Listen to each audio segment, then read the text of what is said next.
I am so super sick, so I apologize for the way I'm going to sound.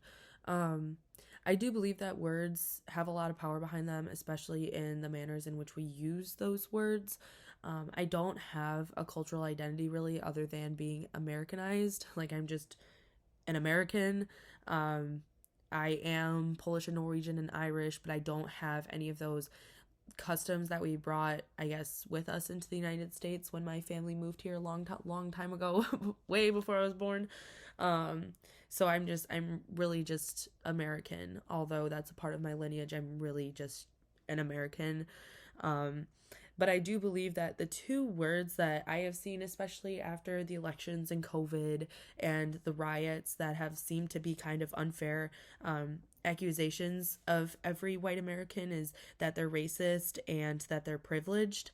Um, so, the textbook definition of racism is prejudice, discrimination, or antagonism directed against a person or people on the basis of their membership in a particular racial or ethnic group, typically one that is minority or marginalized. And this word was first used around 1902 in the Oxford English Dictionary. Um, I'm not suggesting that people are racist towards white people. I'm suggesting that the accusations that all white people are racist is unfair.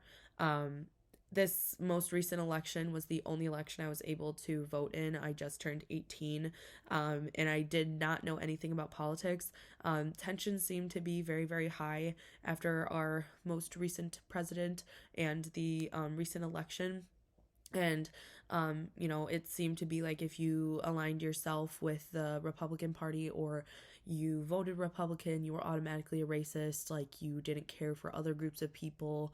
And even after, the mask mandates were lifted, my brother, he goes to Lakes Community High School, when they were no longer required to wear masks within school, if a white student was not wearing a mask, they were getting called racist in the hallways. I just think that those are unfair accusations to make, and honestly, pretty dangerous accusations to make, considering that we all know how high those tensions were following the election, and even still now, there's a lot of tension, and to have that word thrown around to a white American can, it it's not it's not fair and it's not ideal. And I know that this word has a lot more or can have a lot more impact to a different group of people, but recently I think that it's been more so directed towards white people and as like an accusation that every white person is I guess a racist from my experiences.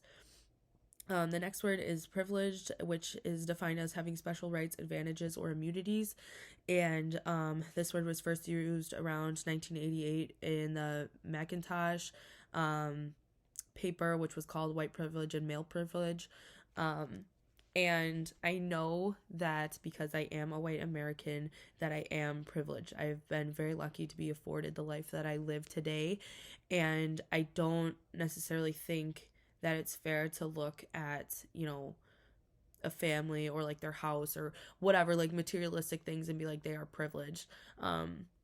Just because I know that every group is going to have their struggles in different ways. Um, my parents worked very, very hard to afford me the life that I do live today.